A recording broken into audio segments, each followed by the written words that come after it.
Кембрга сусактар үчүн башында карай баштаганыбызда фракция лидерлерин, спикердин орун басарлары баарын чогулттук. Президенттик бир кабинетте чогултуп туруп айттык. Мына моңдоп каралып атат жигиттер, моңдоп чечип атабыз. Так, мына силерге түшүндүрүп айтайлы биз жабык эшик артында.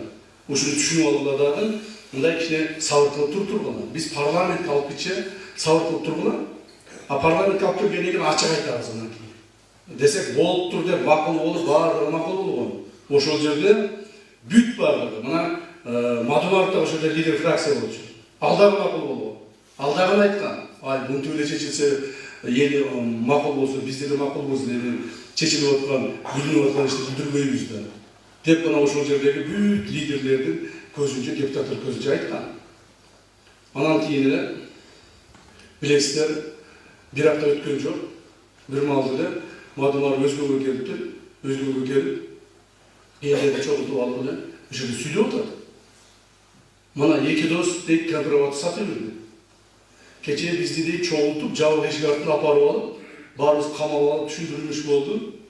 Ушинтип баардыгыбызды эч кимге айтпагыла деп бизди оозубузду жаап атат. Мына эки дос сатып жүрдү муну.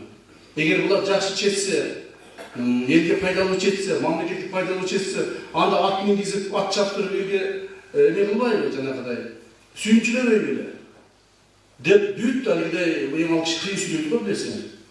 Укмуш сүйлөп, элдин башын айландырып, тигине укмуш кылып салды. А биз андан сураганбыз, туруп тургулачы биз мына бүтүп алгыча андан кийин эме кылабыз. Ошонун негизинде канча жолу биздин мындай сүйлөшүүлөрүбүз үзгүлтүккө учурады. Канча кыйынчылыктарды тарттык. Бирок баары бир деле ошол айткан нерсебиздин аягына чыгат.